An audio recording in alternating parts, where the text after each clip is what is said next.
World ads day के मौके पर सोशल मीडिया पर एक ऐसा मैसेज वायरल हो रहा है जिसमें दावा किया जा रहा है कि मच्छर से एचआईवी के वायरस फैलते हैं। आज सबसे पहले करेंगे इसी वायरल मैसेज की पड़ताल इस रिपोर्ट के साथ। एड्स ऐसी लाइलाज बीमारी जिसका नाम सुनते ही लोगों के मन में खौफ भर जाता है। आज भी एड्स और एचआईवी को लेकर इतना डर है कि लोग इसकी वजहों को लेकर तरह तरह के अटकलें लगाते रहते हैं। सोशल मीडिया पर इन दिनों एक ऐसा ही मैसेज वायरल हो रहा है जिसमें दावा किया जा रहा है कि मच्छर के काटने से भी एड्स हो सकता है। ये ऐसा दावा है जो किसी की भी धड़कनें बढ़ा सकता है, क्योंकि पहले ही देश के कई राज्यों में हजारों लोग मच्छर से होने वाली बीमारी डेंगू, मलेरिया, इंसेफ्लाइटिस बुखार से पीड़ित हैं। ऐसे में इस वायरल मैसेज में किया जा रहा दावा एक और बड़े खतरे की ओर इशारा कर रहा था, लिहाजा हमने इस दावे की पड़ताल जरूरी समझी। क्या मच्छरों के काटने से एचआईवी वायरस फैल सकता है? क्या किसी मच्छर के काटने से एड्स हो सकता है? सोशल मीडिया पर तरह तरह के दावे, तरह तरह के मैसेज वायरल रहते हैं और एक ऐसा ही मैसेज इन दिनों वायरल है। इस मैसेज का पंचनामा करेंगे, पड़ताल करेंगे और जानेंगे कि आखिर इसकी हकीकत क्या है। क्या मच्छर एड्स फैला सकते हैं? जानकारों की राय लेंगे और इसका सच जो है वो सामने लाएंगे। वायरल मैसेज की पड़ताल शुरू करने से पहले ये जानना जरूरी है कि आखिर एचआईवी और एड्स होता क्या है। आपकी जानकारी के लिए बता दें, एचआईवी एक वायरस है जिसका अटैक इंसान के इम्यून सिस्टम पर होता है। अगर सही वक्त पर इसका इलाज ना हो तो इम्यून सिस्टम पूरी तरह बेकार हो सकता है। एचआईवी संक्रमण के फाइनल स्टेज में कई सारी बीमारियों के लक्षण दिखने लगते हैं जिसे एड्स कहते हैं। आपको बता दें कि दुनिया भर में एड्स की रोकथाम के लिए लगातार कोशिशें की जा रही हैं और बीते 10-15 साल में इसका असर भी दिखने लगा है। यूएन की रिपोर्ट कहती है बेहतर इलाज की बदौलत बीते 15 साल में एड्स के नए मरीजों की तादाद काफी कम हुई है। साल 2000 में एड्स के 31 लाख नए मरीज सामने आए थे, जबकि साल 2015 में एड्स के नए मरीजों की संख्या 21 लाख थी। वहीं एड्स से मरने वालों के आंकड़ों में भी गिरावट आई है। साल 2000 में एड्स से 15 लाख लोगों की मौत हुई थी, वहीं साल 2015 में एड्स से 11 लाख लोगों की जान गई। साल दर साल एड्स से होने वाली मौत में कमी हो रही है, मगर अभी भी ये आंकड़ा लाखों में है। इसलिए एचआईवी वायरस के संक्रमण को लेकर लोग असमंजस में हैं। आधे अधूरे ज्ञान की वजह से लोग इसके बारे में कई गलतफहमियां पाल लेते हैं। लिहाजा ये जान लेना जरूरी है कि एचआईवी वायरस फैलता कैसे है। एचआईवी का संक्रमण जो है सबसे ज़्यादा ब्लड से होता है। ब्लड ट्रांसफ्यूजन के ज़रिए बहुत से केसेस में बहुत घातक मात्रा में एचआईवी पहुंचा है। इसके अलावा सर्जिकल जो प्रोसीजर्स होती हैं उसमें अगर स्टरलाइजेशन नहीं हो प्रॉपर, इसलिए आजकल हर ऑपरेशन से पहले एचआईवी का टेस्ट करते हैं। कार्डियक प्रोसीजर से पहले एचआईवी का टेस्ट करते हैं और करना भी चाहिए। इसके अलावा नीडल्स सेकंड मोस्ट कॉमन, उसको हम नीडल स्टिक इंजरी कहते हैं। तो स्टाफ को जो हॉस्पिटल का है उसको बहुत बड़ा ख़तरा होता है। जो मेडिकल प्रोफेशन के लोग हैं उनको बहुत बड़ा ख़तरा होता है नीडल स्टिक ट्रांसमिशन, और वेजाइनल रूट से होता है, सेक्सुअल इंटरकोर्स से होता है, एनल इंटरकोर्स से होता है। तो ये सब चीज़ें हैं जिनसे एड्स होता है। मेडिकल एक्सपर्ट ने एचआईवी वायरस फैलने के पीछे कई वजह गिनाई, लेकिन इनमें कहीं भी मच्छरों का जिक्र नहीं था, जिसका दावा वायरल मैसेज में किया जा रहा था। लिहाजा हमने उनसे इसके बारे में सीधे सवाल पूछ लेना ही बेहतर समझा। ये एक बहुत अच्छी बात है कि मच्छर जो है एचआईवी को नहीं फैला रहा है, नहीं तो बहुत ख़तरा हो जाता, पूरी दुनिया को बहुत ख़तरा हो जाता। तो मच्छर की जो डाइजेस्टिव सिस्टम है और वो एचआईवी का जो वायरस है उसकी इम्यूनिटी ऐसी होती है कि वो आगे नहीं बढ़ा सकता, नंबर 1। नंबर 2, ऐसी कोई भी सिचुएशन में कहीं भी रिपोर्टेड नहीं है लिटरेचर में कि मॉस्किटो बाइट से एड्स का वायरस संक्रमित हुआ है। मेडिकल एक्सपर्ट ने साफ कहा कि मच्छर के काटने से एड्स या एचआईवी संक्रमण का खतरा नहीं होता, लेकिन हमने इसका कारण जानना भी जरूरी समझा, क्योंकि अगर संक्रमित इंजेक्शन और सर्जिकल थ्रेड के संपर्क में आने से एचआईवी वायरस फैल सकता है तो फिर मच्छर से क्यों नहीं? उसके कई कारण हैं। एक तो एड्स का वायरस बहुत फ्रेजाइल होता है और हाई टेम्परेचर्स पर भी वो सर्वाइव नहीं करता है। दूसरे, वो फ्रेजाइल होने की वजह से मच्छर के काटने से ह्यूमन टू ह्यूमन ट्रांसमिशन नहीं होता है। कॉन्टेमिनेटेड सिरिंजेस से हो सकता है, बट मच्छर की जो वो है प्रोबोसिस जिसको कहते हैं उससे नहीं होता है, और मच्छर की जो GIT की वॉल है उसमें वो ख़त्म हो जाता है जाते ही। इसलिए मच्छर के ज़रिए एटलीस्ट HIV ट्रांसमिट नहीं होता है, ये सच्चाई है। हमारी रिसर्च और एक्सपर्ट के जवाब राहत देने वाले हैं, क्योंकि वायरल मैसेज में मच्छरों से HIV फैलने का जो दावा किया जा रहा था, ना वो सिर्फ गलत साबित हुआ, बल्कि दुनिया भर में इसके घटते प्रभाव के भी प्रमाण मिले।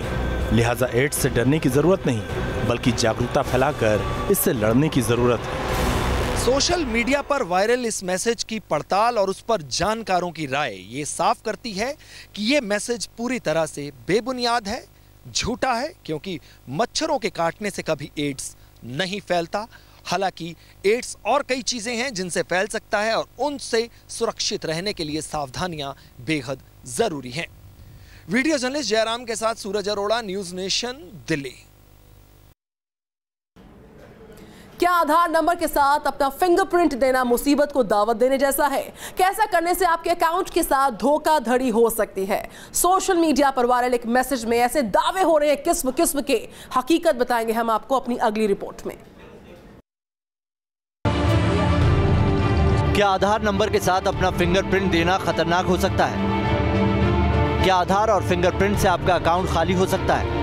सोशल मीडिया पर इन दिनों कुछ ऐसा ही एक मैसेज वायरल हो रहा है। इस मैसेज को जनहित में जारी करते हुए आधार नंबर से जुड़ी कुछ सावधानियां बरतने की सलाह दी जा रही है। वायरल मैसेज के मुताबिक किसी भी अनजान आदमी को अपना आधार कार्ड के साथ ही फिंगरप्रिंट ना दे, क्योंकि आधार इनबिल्ट पेमेंट सिस्टम यानी AEPS में आपका आधार, आपका ATM और आपका फिंगरप्रिंट पिन का काम करता है। इस प्रकार किसी भी अनजान आदमी को आधार नंबर के साथ फिंगरप्रिंट देने पर आपके साथ किसी भी तरह की धोखाधड़ी हो सकती है, और सबसे बड़ी बात यह कि इसकी शिकायत भी दर्ज नहीं करा सकते, क्योंकि फिंगरप्रिंट देने का मतलब है कि आप इसके लिए सहमत हैं। इसे शेयर जरूर करें। जनहित में जारी। सरकारी आंकड़ों के अनुसार हिंदुस्तान के 1 अरब से ज्यादा लोगों के पास आधार कार्ड है। ऐसे में इससे जुड़ी किसी भी खबर की विश्वसनीयता की जांच बेहद जरूरी है। सोशल मीडिया पर इन दिनों एक ऐसा मैसेज वायरल हो रहा है जिसमें आपको सावधानी बरतने के लिए कहा गया है। ये सावधानी ऐसी कि जो आपके आधार कार्ड से जुड़ी हुई है। दरअसल इस मैसेज में कहा गया है कि अगर आपके पास कोई ऐसा व्यक्ति आता है जो अनजान हो और आपसे आधार पिन के साथ साथ फिंगरप्रिंट भी आपका मांगता हो या थंब इम्प्रेशन आपसे मांगता हो, तो आप ये उसको कतई ना दें, क्योंकि इसको देने के बाद आपको बहुत ज़्यादा परेशानियां झेलनी पड़ सकती हैं। वायरल मैसेज की पड़ताल से पहले ये जानना जरूरी था कि जिस AEPS यानी कि आधार इनबिल्ट पेमेंट सिस्टम का जिक्र किया जा रहा था वो होता क्या है और आखिर ये काम कैसे करता है। इस बारे में रिसर्च करने पर हमें पता चला कि केंद्र सरकार ने कैशलेस ट्रांजैक्शन को बढ़ावा देने के लिए AEPS ऐप लॉन्च किया है। AEPS के जरिए बैंक के ग्राहक अपने आधार लिंक खातों से जुड़ सकते हैं। AEPS से आधार से जुड़े एक खाते से दूसरे खाते में पैसे ट्रांसफर किए जा सकते हैं। AEPS ट्रांजैक्शन के लिए ATM या डेबिट कार्ड की जरूरत नहीं होती है। ग्राहक बैलेंस की जांच, नकद जमा और पैसों की निकासी भी कर सकते हैं। इसके ग्राहक अपने आधार नंबर और फिंगरप्रिंट के सहारे दुकानों को भी भुगतान कर सकते हैं। आंकड़ों की माने तो फिलहाल सैकड़ों सरकारी और प्राइवेट बैंक इस ऐप से जुड़े हैं। इन दिनों टेलीकॉम ऑपरेटर्स भी आधार के जरिए ही नए सिम कार्ड तत्काल एक्टिवेट कर रहे हैं। ऐसे में ये जानना जरूरी था कि क्या आधार और फिंगरप्रिंट का गलत इस्तेमाल भी किया जा सकता है। मुझे लगता है लोगों को कभी भी अपना थंब इम्प्रेशन किसी को देने की ज़रूरत नहीं है, चाहे वो आपको कुछ भी क्यों ना बोलें। ये लोगों को झांसे में लाने के लिए, उनको जालसाजी फरेब से उनके बायोमेट्रिक इन्फॉर्मेशन रिटेन और लेने की चेष्टाएं हैं। आपको सदैव इनसे बचने की ज़रूरत है। साइबर एक्सपर्ट ने वायरल दावे पर मुहर लगा दी। एक्सपर्ट के मुताबिक आधार कार्ड और फिंगरप्रिंट ऐसा डेडली कॉम्बिनेशन है जिसका गलत इस्तेमाल आम इंसान के लिए परेशानियां खड़ी कर सकता है। देखिए, बहुत ज़्यादा मिसयूज हो सकता है, क्योंकि अगर आपका थंब इम्प्रेशन या आपकी आंखों का आइरिस स्कैन आपने किसी अनधिकृत व्यक्ति को दे दिया तो आपकी डिजिटल आइडेंटिटी गई और कानून आपकी मदद नहीं करेगा। आधार कानून कहता है कि साहब अगर आपकी बायोमेट्रिक का मिसयूज होता है तो जिम्मेवारी आपकी है, जब तक आप उसे रिपोर्ट ना करें। हमारी पड़ताल में सोशल मीडिया पर वायरल मैसेज सही साबित हो चुका था, लेकिन हमारे लिए ये जानना जरूरी था कि अगर कोई शख्स गलती से किसी अनजान शख्स को अपना आधार और फिंगरप्रिंट की डिटेल दे दे तो उसके मिसयूज से कैसे बचा जा सकता है। जिन लोगों के साथ ये घटनाएं घटित हुई हैं, क्योंकि वो घटना उनके बायोमेट्रिक को लेकर है और आधार को लेकर नहीं है, तो वो पुलिस अधिकर्मी के पास जा सकते हैं और अपने थाने में जाकर केस दर्ज करा सकते हैं। साथ ही साथ उन्हें UIDAI यानी कि unique identification authority of India के पास भी शिकायत दर्ज करानी चाहिए कि इस तरह की घटना मेरे साथ हुई है, और ये एक बड़े साइबर क्राइम के प्रपंच का परिचायक है। तो अगर आप दोनों कंप्लेंट करेंगे, ताकि होगा ये कि आपकी लीगल प्रोटेक्शन चालू हो जाएगी, वरना आपको नहीं पता कि आपका अंगूठा कहाँ इस्तेमाल होने वाला है और किस संदर्भ में होने वाला है, और जब होगा भी तो कानून मानेगा कि आपने किया था, तो आपको भी खमियाजा कानूनी परिस्थितियों का भुगतना पड़ेगा।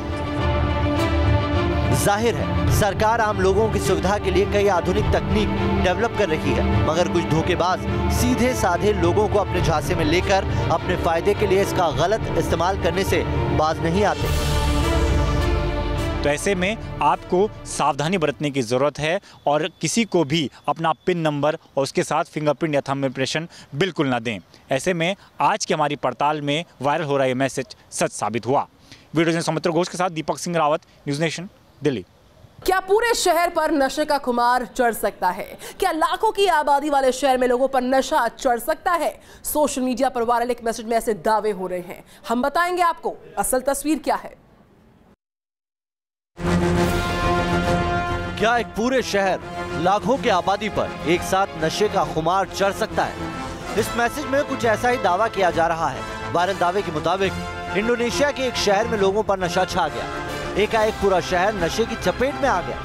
वायरल दावा हैरत अंगेज है। आखिर कैसे पूरे शहर में नशे का खुमार छा सकता है? क्या शहर में सप्लाई होने वाले पानी में नशे का सामान मिला दिया गया था? हमने इस दावे की पड़ताल शुरू की। वायरल दावे की असलियत जानने के लिए इंटरनेट खंगालना शुरू किया। जांच में सामने आया कि सोशल मीडिया पर वायरल हो रही खबर को लेकर यूजर्स मजेदार कमेंट कर रहे हैं। लोग इस पूरी घटना पर मजे ले रहे थे। किसी ने ट्वीट किया कि ये बड़ी मजेदार पार्टी हो सकती है। पड़ताल में जो हकीकत सामने आई वो बेहद दिलचस्प है। इंडोनेशिया के शहर टैंगरेंज की पुलिस ने लगभग 3.3 टन मैरिजुआना जब्त किया और उसे नष्ट करने के लिए उसमें आग लगा दी। जलाई जाने वाली नशे की खेप करीब $10 लाख की कीमत की थी। मैरिजुआना के साथ नशे वाले केमिकल के हजारों टैबलेट भी थे। पुलिस ने मास्क लगाकर अपनी सुरक्षा का तो ख्याल रखा, शहर के दूसरे लोगों के बारे में नहीं सोचा। थोड़ी देर में आसपास मैरिजुआना का धुआं फैल गया और लोगों में नशे के बाद होने वाले असर के लक्षण दिखाई देने लगे। लोगों ने चक्कर आने और सिरदर्द की शिकायत की। आसपास के इलाके में फैले धुएं ने लोगों की नाक में दम कर दिया। इंडोनेशिया में ड्रग्स एक बड़ी समस्या है। यहाँ ड्रग्स के मामले में पकड़े जाने पर 4 से 20 साल तक की सजा हो जाती है। कभी कभी तो ये सजा उम्र कैद और मौत की सजा तक पहुँच जाती है। हमारी पड़ताल में वायरल दावा सही पाया गया, लेकिन ये घटना मार्च 2015 में हुई थी। इंडोनेशिया के शहर टैंगरेंज में जब्त किए गए नशे के सामान में आग लगने से शहर की बड़ी आबादी पर इसका असर पड़ा था। Team news nation.